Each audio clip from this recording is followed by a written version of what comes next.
You're streaming CBS News Bay Area. Thanks for joining us this Tuesday. I'm Ann Makovic. Here is a look at some of our news headlines this morning. San Francisco drivers slow down or pay up.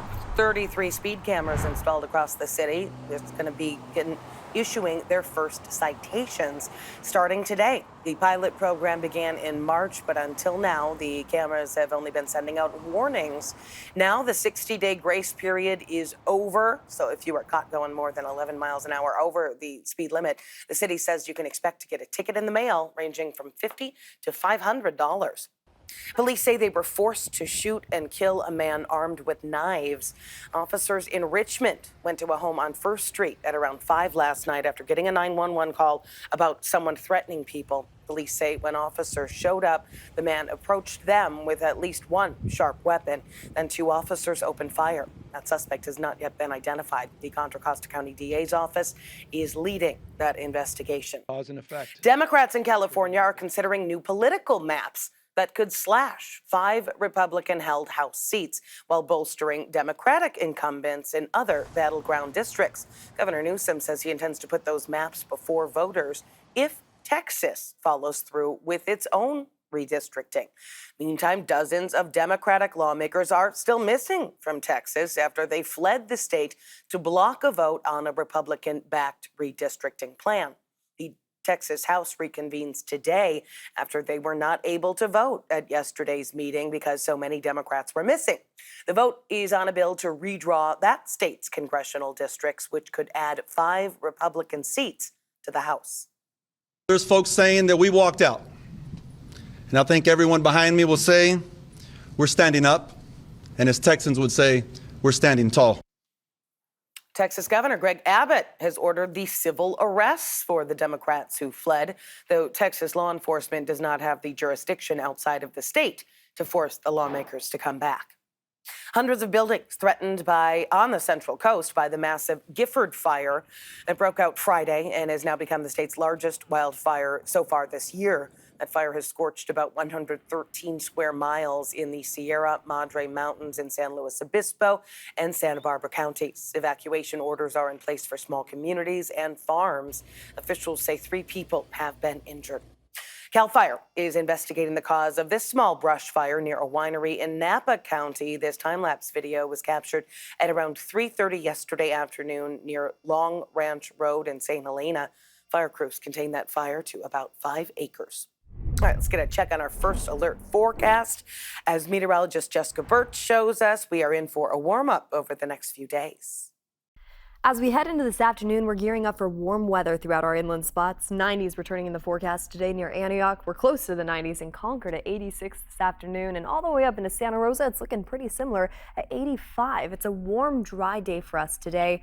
And when you factor in low relative humidity, temperatures on the rise this week, and of course, strong winds pushing in from offshore at times, those are all key ingredients for fire weather conditions. So we keep a close eye on that throughout the next couple of days. Down into the Santa Clara Valley, we have 70s and 80s in store for us today. Take a look at what's changing as we head into the afternoon hours. This morning, we were down to about a 20-25 mile per hour wind gust in areas like Bodega Bay and San Francisco. That starts to strengthen as we head into the afternoon and evening hours tonight. Now we're up to about 30 mile per hour winds pushing in from offshore along the coast.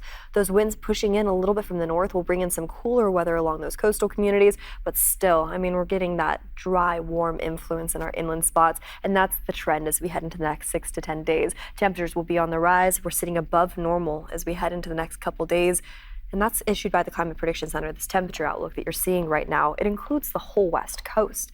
Anywhere from Seattle all the way down into San Diego and us right in between. We're gearing up for some warmer weather around the corner. Let's take our inland areas, for example. 80s today, quickly turn into 90s by tomorrow. And then we're flirting back and forth with the 80s and 90s as we head into this weekend's forecast. Sunny skies, still sticking to dry conditions, widespread throughout the bay. So this is not the time to be doing any outdoor burning, especially with some strong winds to kick off the week. However, as we head into this weekend's forecast, you head over into the bay, notice how the temperatures are just a little bit cooler. I mean, we're still talking about 70s, nice and warm, but a little bit cooler compared to our inland spots with cloudy skies in the morning. Well, don't say you weren't warned. Those new speed cameras are up and operational in San Francisco, so you might want to slow down before you have to pay up. Here's how much it could cost you if you are caught speeding. $50 if you're going more than 11 miles per hour over the speed limit. $100 if you go more than 16 over. $200 if you go more than 26 over. And if you're driving really crazy and you're going 100 miles per hour or more, that could cost you $500. Don't do that on several levels. Our Lauren Tom spoke with local activists and experts to get a closer look at the cameras and how they're already making a difference. Slow down or pay up. That's the message from San Francisco officials as the city shifts from warnings to fines, cracking down on speeding with 33 automated cameras now fully online. For Hayes Valley resident Caroline, it's the change she's been hoping for. So I walk a lot around the city and I nearly get run over most days, to be honest. So the speed cameras for me are a good idea. She walks this park in the Crocker Amazon neighborhood as her kids play soccer nearby. It's right next to Geneva Avenue, where the stretch between Prague and Brookdale is already seeing dramatic results. City data shows speeding incidents dropped 45% in just 2 months since the speed cameras were activated. And in the Richmond, the drop was even steeper. On Fulton Street between 2nd Avenue and Arguello Boulevard, a 63% decline over 13 weeks of having a camera there. Behind the data is a clear shift in driver behavior, says SFMTA's Victoria Wise. In more than 70% of cases where a vehicle got an initial warning, that they did not receive a warning after that. And I'm optimistic that, frankly, we're not going to be issuing that many citations. Hopefully people have learned about where the cameras are, what the campaign is. She says that's exactly the point. San Francisco has already seen 13 traffic fatalities this year, 9 of them pedestrians. We know that speed is the number one cause of fatalities and severe injuries in San Francisco. Traffic safety advocate Marta Lindsay says while the early results are encouraging, more can be done to get drivers to slow down. We're a big city with a big speeding problem, and we're going to need not only more speed cameras eventually, but we need a lot more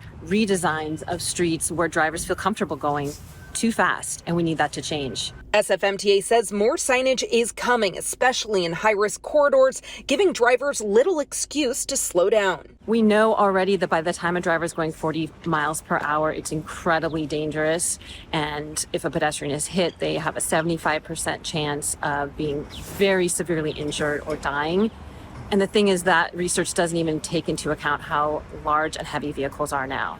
And for Caroline, the new system isn't about punishment. It's about peace of mind. It definitely makes me feel better, especially with my children being here and playing. So, if they were to happen to go out on the street without me, I'd feel a bit safer that there were cars going really fast. But yeah, it can only be a good thing for the city. Well, here's another look at where those cameras are located. They've been put up at some of the intersections that have been designated the most dangerous in the city. Many of those cameras are concentrated in the Soma neighborhood. Still ahead here on CBS News Bay Area, a local school district with a history of violence promised to bring back police officers on campus, but now it says they can't afford it. What does it take? We've already had a horrible death in our district. What else is it going to take? Why the police department says its hands are tied. Plus, there is a mad dash to install eco-friendly water heaters across San Francisco. The only problem, not enough people to install them. How contractors are teaming up with the city to get the training they need. The future is coming. We're going electric. With anything, there's a little learning curve.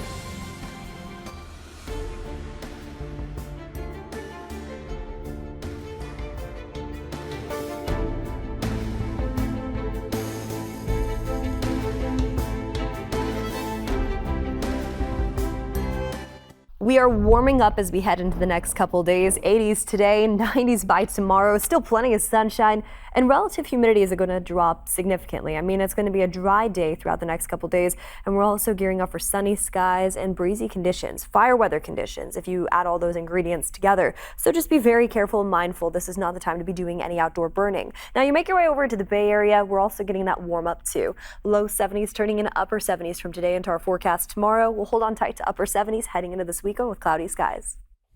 Well, the new school year is almost here in Santa Rosa, and some parents are worried that their kids are not going to be safe. The city and school district recently formed a partnership to bring back police officers to some campuses in response to recent violence. But now both sides say they don't have the money.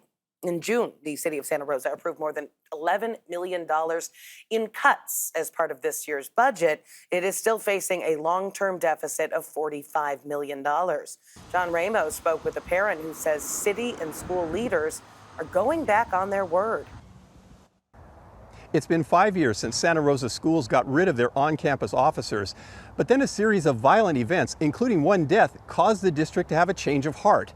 Now, even though there appears to be the will to bring the officers back, financially speaking, there doesn't seem to be a way to do it.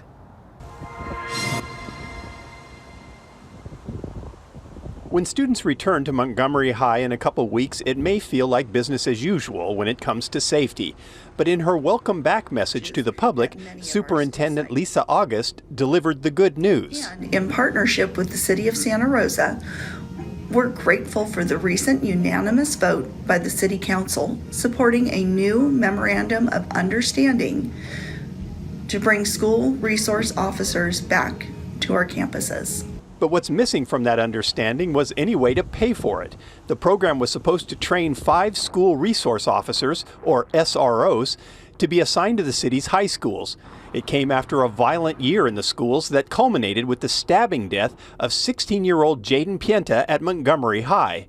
Heather Gruenbaum is a district parent and member of a group called the Safe Campus Alliance, which was formed after Jaden's killing to push for SROs in the schools. This was a program that was in place since 1996. It had been a long-term successful program. We hadn't had as much violence. The violence since 2020, since kids came back to school in 2021, has just skyrocketed in our school district, and that's not okay. The SRO program ended in 2020 when some school board members objected to having law enforcement of any kind on campus for equity reasons. I think the district finally had a situation where their board was prioritizing a more broad range view rather than an activist situation, and the school district needs to advocate for the entire student body, the maximum amount of people that it's going to be helping.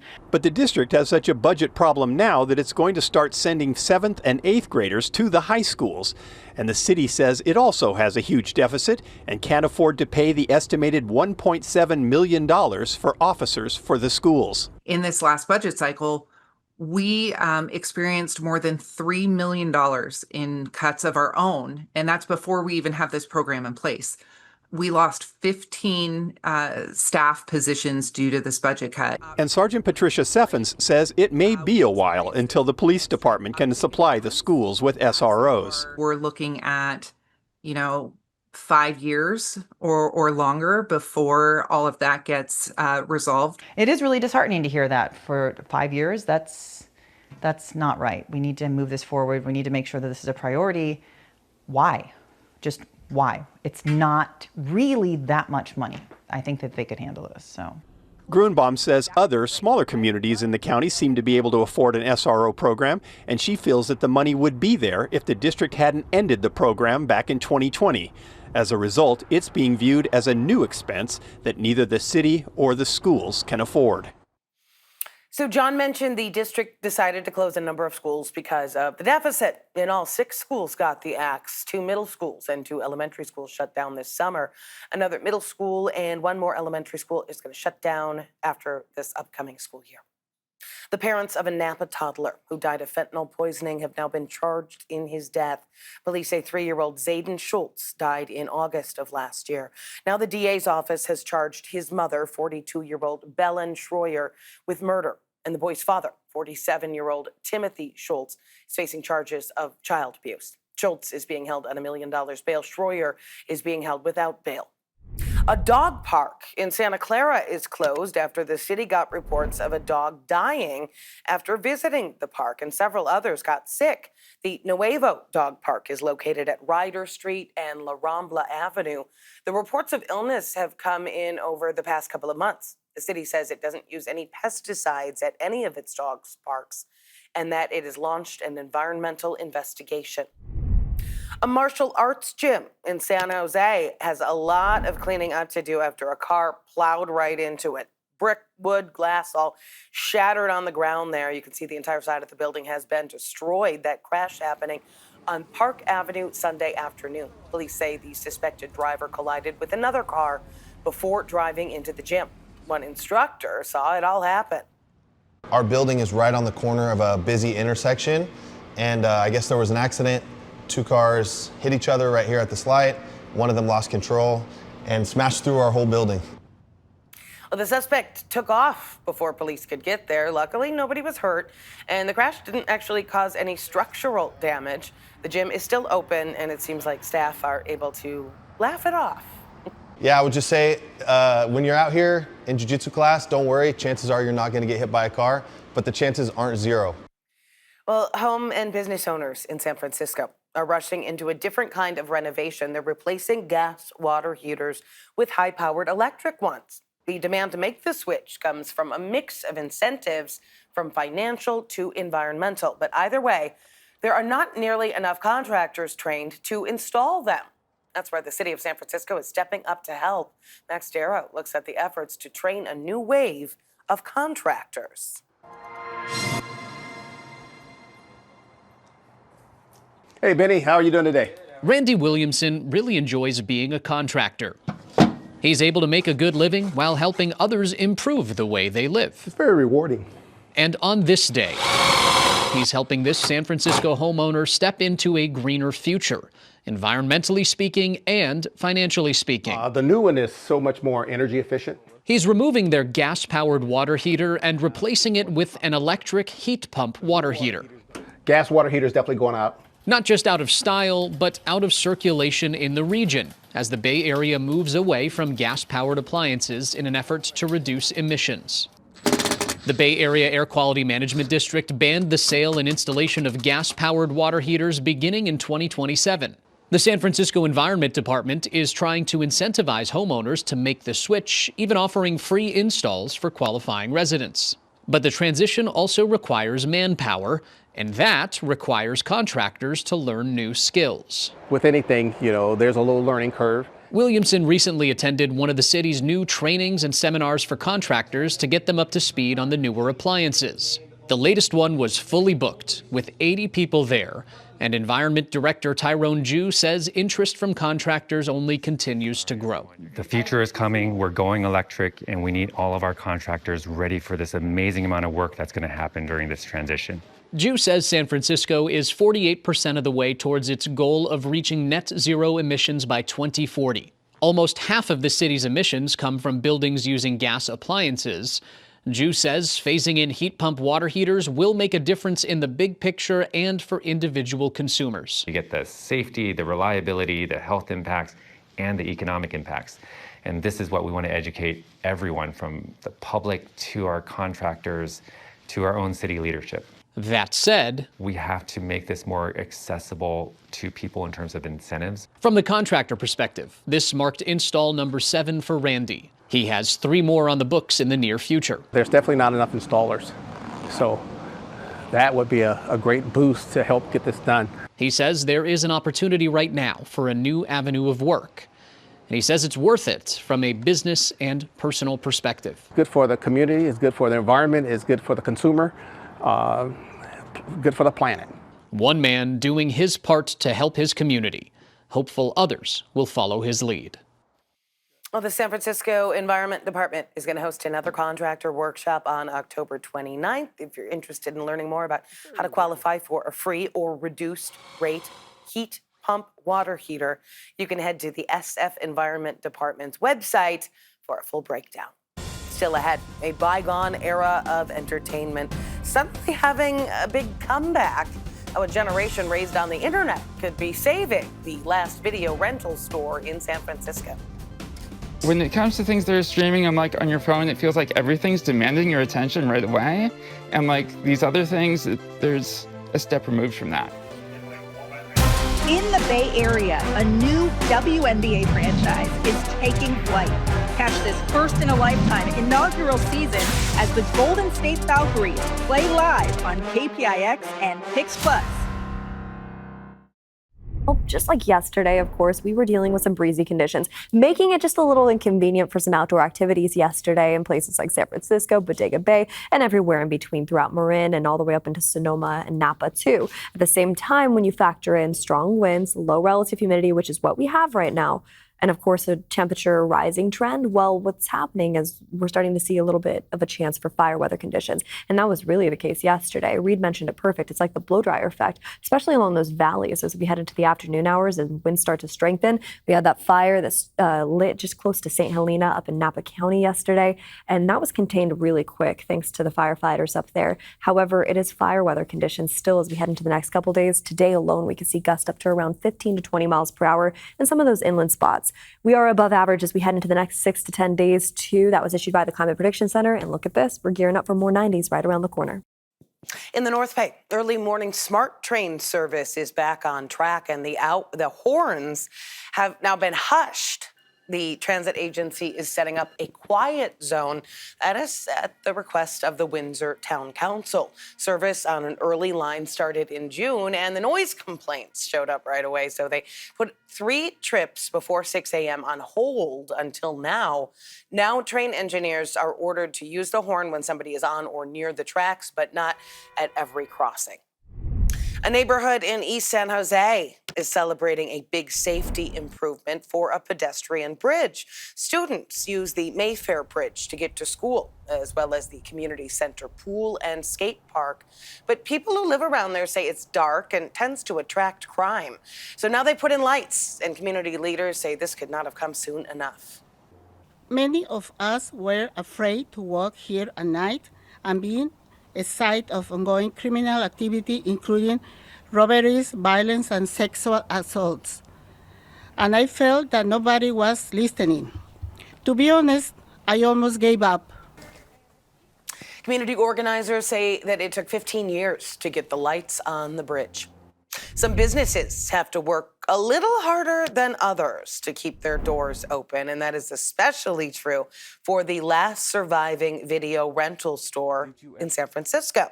But as Itai Hodge shows us, they found some creative ways to stay in business and draw in a new generation of customers.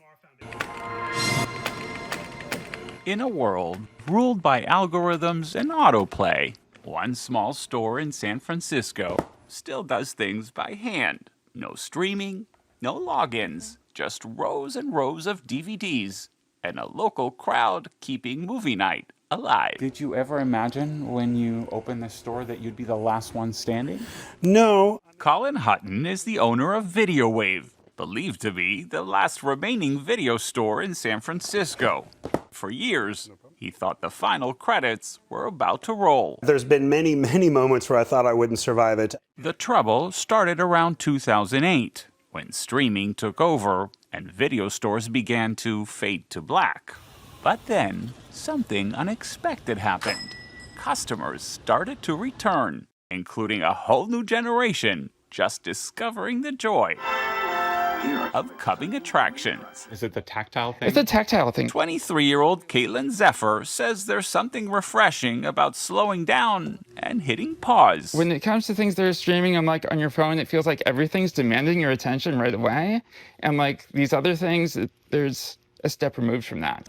Believe it or not, DVDs are having a moment. Not quite a blockbuster comeback, more of a cult classic rewind. While overall DVD sales dropped last year, 4K editions jumped 10%, and collector versions climbed 25%. Lucas Hildebrand, chair of film and media studies at UC Irvine, says for Gen Z, part of the appeal isn't just the films, it's the boxes, the artwork, even the act of browsing. I think there's also this hunger for people who grew up with social media and who grew up with the internet to actually have in-person interactions. What's your last name? Ironically, the store's future may depend on the very thing that nearly destroyed it, a subscription model. If I had 150 more subscribers, that would be the difference between not making it and making it. And if enough people sign up, Video Wave might just avoid the final cut.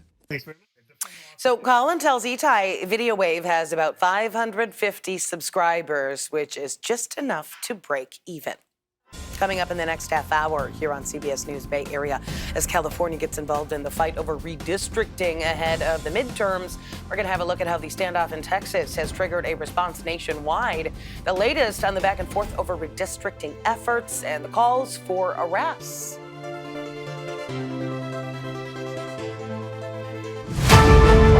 Harry, do what, baby?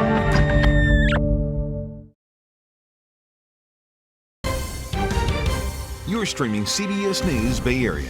Thanks for staying with us this Tuesday. I'm Ann Makovic, and here is another look at some of our news headlines. Drivers in San Francisco, slow down or pay up. 33 speed cameras installed across the city will begin issuing their first citations starting today. The pilot program began in March, but until now, the cameras have only been sending out warnings.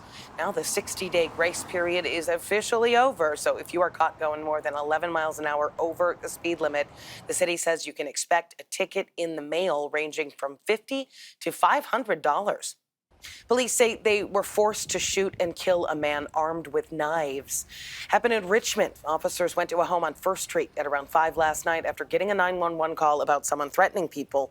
Police say when officers showed up, the man approached them with at least one sharp weapon, and 2 officers opened fire. A suspect has not yet been identified. The Contra Costa County DA's office is leading the investigation. And hundreds of buildings threatened on the Central Coast by the massive Gifford fire. It broke out Friday. It's now become the largest wildfire in the state this year. Scorched about 113 square miles in the Sierra Madre Mountains in San Luis Obispo and Santa Barbara counties. Evacuation orders are in place for small communities and farms. 3 people have been injured. All right, let's get another check on our first alert forecast this morning with meteorologist Jessica Birch. As we head into this afternoon, we're gearing up for warm weather throughout our inland spots. 90s returning in the forecast today near Antioch. We're close to the 90s in Concord at 86 this afternoon, and all the way up into Santa Rosa, it's looking pretty similar at 85. It's a warm, dry day for us today. And when you factor in low relative humidity, temperatures on the rise this week, and of course, strong winds pushing in from offshore at times, those are all key ingredients for fire weather conditions. So we keep a close eye on that throughout the next couple days. Down into the Santa Clara Valley, we have 70s and 80s in store for us today. Take a look at what's changing as we head into the afternoon hours. This morning, we were down to about a 20-25 mile per hour wind gust in areas like Bodega Bay and San Francisco. That starts to strengthen as we head into the afternoon and evening hours tonight. Now we're up to about 30 mile per hour winds pushing in from offshore along the coast. Those winds pushing in a little bit from the north will bring in some cooler weather along those coastal communities, but still, I mean, we're getting that dry, warm influence in our inland spots, and that's the trend as we head into the next 6 to 10 days. Temperatures will be on the rise. We're sitting above normal as we head into the next couple days. And that's issued by the Climate Prediction Center. This temperature outlook that you're seeing right now, it includes the whole West Coast. Anywhere from Seattle all the way down into San Diego and us right in between. We're gearing up for some warmer weather around the corner. Let's take our inland areas, for example. 80s today, quickly turn into 90s by tomorrow. And then we're flirting back and forth with the 80s and 90s as we head into this weekend's forecast. Sunny skies, still sticking to dry conditions, widespread throughout the bay. So this is not the time to be doing any outdoor burning, especially with some strong winds to kick off the week. However, as we head into this weekend's forecast, you head over into the bay, notice how the temperatures are just a little bit cooler. I mean, we're still talking about 70s, nice and warm, but a little bit cooler compared to our inland spots with cloudy skies in the morning. Texas Democrats who fled the state to block attempts on a vote on a congressional redistricting plan say that they're going to stay away until the end of the state's legislature's special session, despite threats of arrest. The standoff also triggering a response from Democratic states like California. Natalie Brandt has more from the White House. Texas Democrats say they're standing their ground. There's folks saying that we walked out. And I think everyone behind me will say, we're standing up.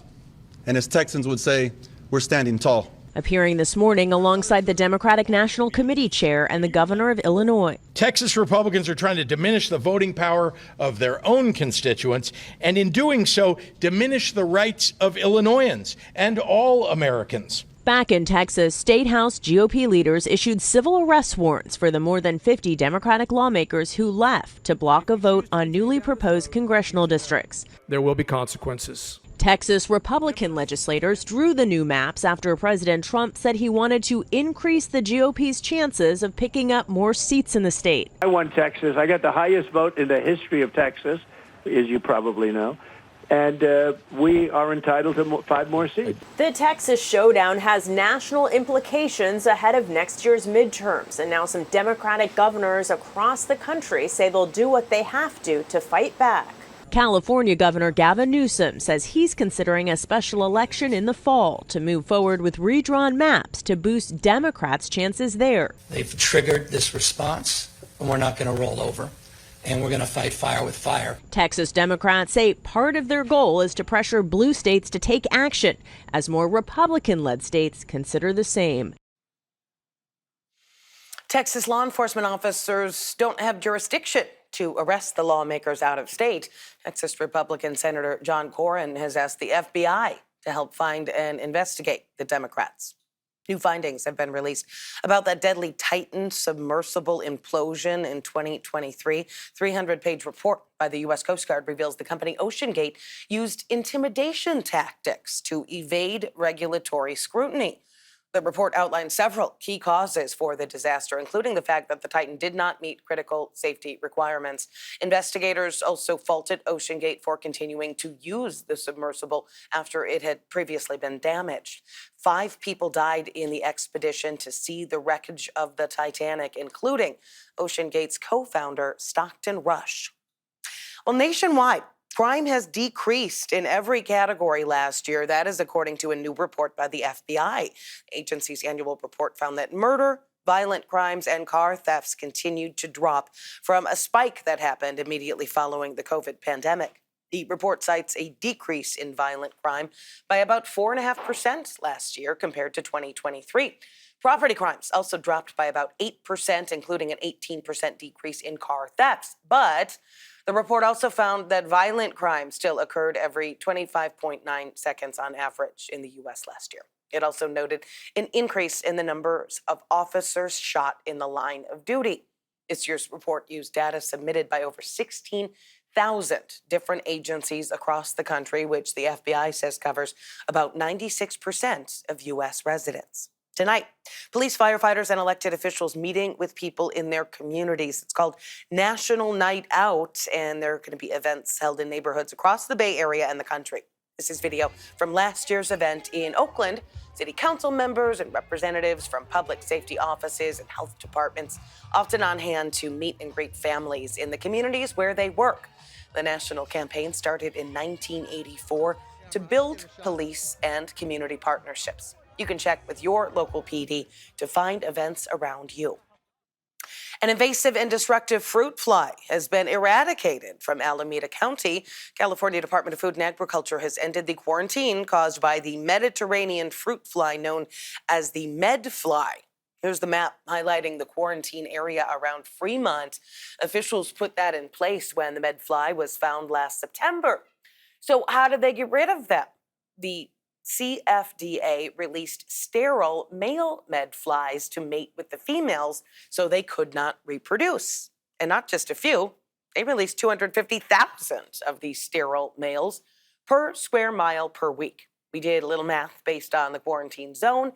That is more than 53 million sterile flies released each week. Officials also used an organic formulation to eliminate any mated females in the area. Because the flies target more than 250 types of fruits and veggies, they can devastate the state's agriculture. Coming up next here on CBS News Bay Area, she is one of the greatest Jeopardy champions of all time and a proud advocate for the trans community. We're going to talk to Oakland's Amy Schneider about her rise to fame and the emerging threats to transgender rights. She is hoping to use her voice to empower others. It's only because we have come so far that it's possible for these, attacks to be happening.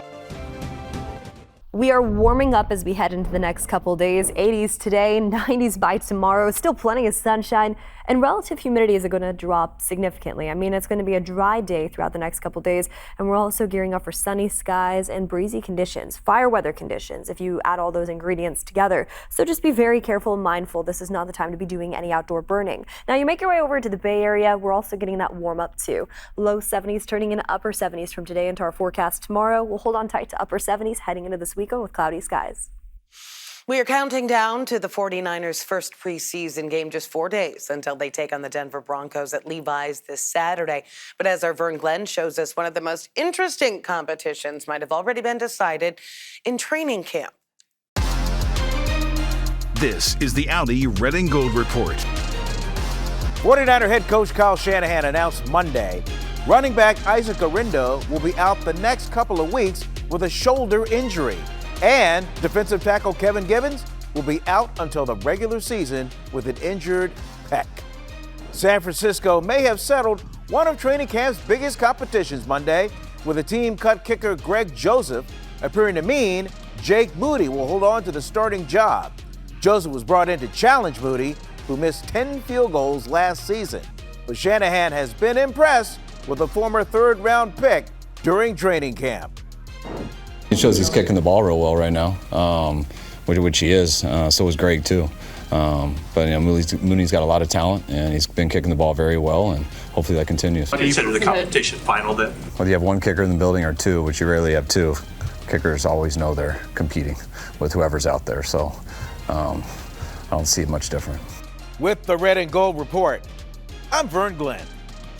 And CBS News Bay Area is your home for 49ers preseason football. You can watch the Niners take on the Broncos this Saturday live on KPIX and streaming on Paramount Plus. Kickoff is at 5:30. Now to the Valkyries. Just one more night until the team looks for payback. Golden State hosting Vegas tomorrow at Chase Center. It is only the Valkyries' second home game in the last 22 days. And the newest Valkyrie, Kyla Charles, told our Kelsey Thorid she cannot wait. You haven't played with the Valkyries yet at Chase Center, Valhalla. How excited are you to do that? I'm super, super excited. I've been watching all season, and to see you guys sell out every game and just see the energy that's in the arena, I'm really excited to experience that. So I can't wait for this week to have my first home game in Valhalla. And you can watch the Valkyries take on the Las Vegas Aces live on Pix Plus 44 Cable 12. Our coverage tomorrow night starts at 6:30. The transgender flag is going up at San Francisco City Hall this afternoon in celebration of Transgender History Month. The city is recognizing 59 years since the Compton's cafeteria riots in August of 1966 in the Tenderloin. Those riots marked the first documented report of transgender activism in the city 3 years before Stonewall. As part of Transgender History Month, we're also highlighting a star and game show champion using her voice to stand up for her community. Amy Schneider is from Oakland. She catapulted to stardom on Jeopardy, becoming one of the most recognizable faces of the transgender community. Kenny Choi sat down with her to talk about her hopes and concerns for the future amid new limits on gender-affirming care.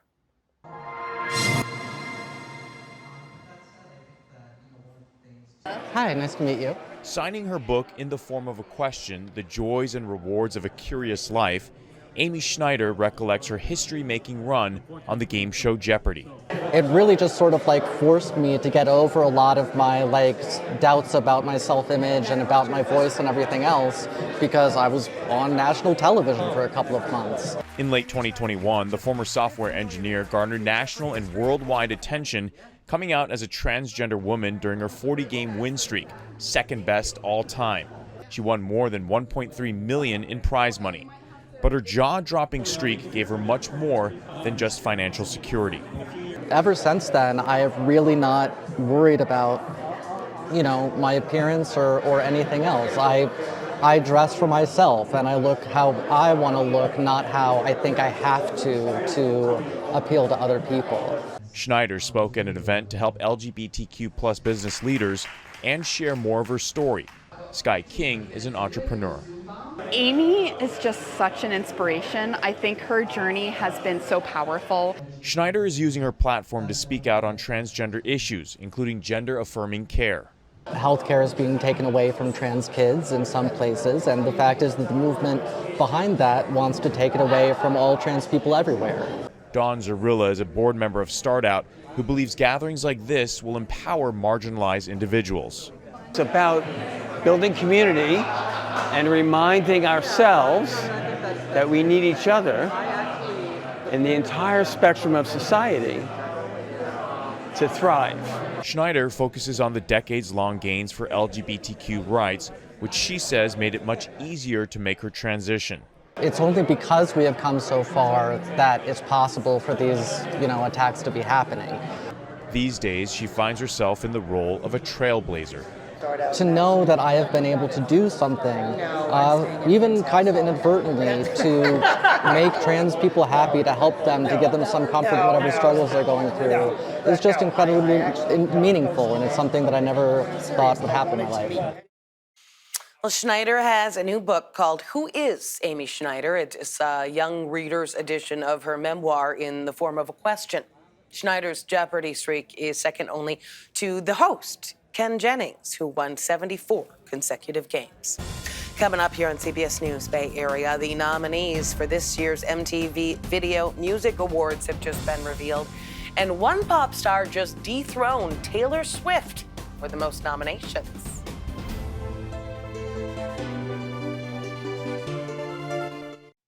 San Francisco is in the middle of a month-long celebration of music, with Outside Lands kicking off on Friday.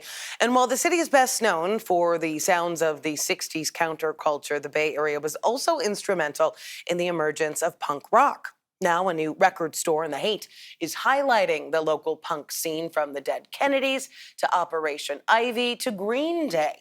Lorena Ayub introduces us to the owners of I Hate Records. In Haight-Ashbury, where counterculture echoes through the streets, a new record store is turning up the volume on punk. More than just a shop for vinyl, tapes, and CDs, I Hate Records is carving out a space for the city's punk community. Run by artists Cody Azumi and Pretty Sims, the shop stays as unapologetically raw and DIY as the music on its shelves. One of my favorite things about punk rock is, ability and freedom to question authority. The co-founders say the store is more than just a business. It's about building a space for real face-to-face connection. You can order anything off the internet. You can order any record you want, look it up and find it, whatever. But I think that actually having that face-to-face real conversation about it and learning what people in San Francisco think punk is really important. The shop, which also operates as an independent record label, aims to welcome those unfamiliar with punk, inviting them to learn and experience the scene for themselves. I would love it if people came into the store and, gave it a chance and learned about the ethos and whatnot, because, it is very angry music. I think a lot of people have a lot of reasons to be pissed off right now. And that DIY ethos extends to the very walls of the store, with a lens towards social justice. One customer says the store feels like a place of belonging. This shop, it means a lot to me. I think it's a capstone. It was built on a lot of hard work, and I think it's really a pillar of the punk community. Got a lot of cool records, and it just feels like home when I'm in here. And that's exactly the experience Cody and Pretty Sims hope to create. It kind of makes you just feel a little bit better, just to know that you have people around you who are supportive and who are into making art for a greater purpose, to just say what you feel no matter what other people think. Each day, the shop stands as proof of punk's enduring roots in the Bay. Well, the nominations for this year's MTV Video Music Awards are out, and one pop star that recently performed in San Francisco is leading the pack. Lady Gaga received 12 nominations, including Best Song, Video, Album, and Artist of the Year. Mother Monster, as they call her, unseats Taylor Swift, who had the most nominations over the past 2 years. Lady Gaga, followed by Bruno Mars, Kendrick Lamar, and Sabrina Carpenter for the most nominations this year. Carpenter is also up for Best Pop Artist. Sabrina Carpenter, who is actually who I think is going to take home this VMA. Last year, I got my espresso right here. It was all about espresso. So I think Sabrina Carpenter might take that one home. And you can watch the VMAs live on CBS and streaming on Paramount Plus on Sunday, September 7th. Thanks for streaming CBS News Bay Area. I'm Ann Makovic. We're going to be right back with your first alert forecast and another look at your top stories.